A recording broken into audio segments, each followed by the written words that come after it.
We all understand the type of climate that we're dealing with. We're dealing with multiple offer situations. I'd love to know sort of what's your why? What makes you tick? Why are you so successful? Have a dialogue with your lawyer. Have a dialogue with your agent. Both sort of passionate about sort of what we do. Again, vet your agent to make sure that they're experienced and they're local. I like that idea. No excuse to miss it on Saturdays from 8 to 9. That's right. WBZ. And now, the show that gives you the latest and most relevant housing market news. Real Estate Radio Boston with financial expert Rick Shearer and legal professional Ali Alavi.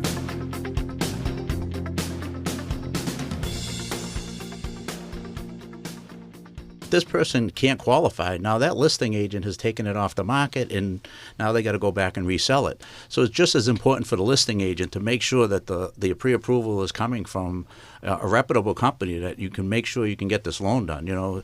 It's hard for a listing agent to go back to a seller and say, this borrower's not qualified. Yeah. Right. They're not going to be happy with that person for vetting the mortgage company enough to make sure that they're not wasting their time listing their house. Because, like I said, they might have been already put an offer on a home waiting to close. Now what do? They got to wait again to get a new buyer. Right. And and those trickles. Sometimes we have 3 or 4 deals all on one day that are just going down the line and rolling down to the other deal.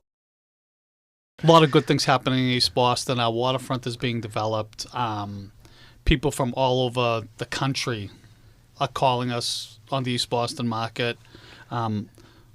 Boutique hotels are supposed to be coming in, condominiums, new restaurants, so lots and lots of good things. We're also servicing the Revere market. A lot of good things happening up there, too. Right. Revere Beach is being developed. Yeah. The city has a good economic team that they're working with developers, investors, and businesses to create more business over there.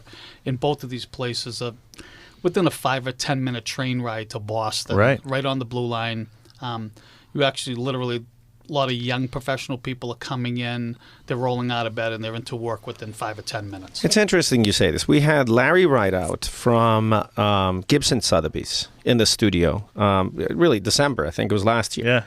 And one of his predictions was that really East Boston is the next sort of step. That's what he thought that was the hot market. I think you agree. When Larry said that, I think it's already here.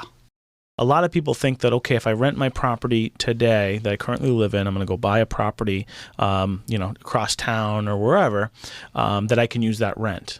As income, you mean? As income, yeah. to offset the debt that they currently have on that property. And they can't? They can, as long as 3 factors are there. Okay. First of all, we need to do an appraisal on that property to make sure you have at least 30% equity in that property. Okay, oh, wow. So 30% equity. The second thing is you need to have some reserves set aside that, hey, if God forbid you get tenants in there and they don't pay and you need to sort of sustain that. So you need 6 months of principal, interest, taxes, and insurance in an account. Okay, we just have to prove it to us at closing that the money is there in order to support that property.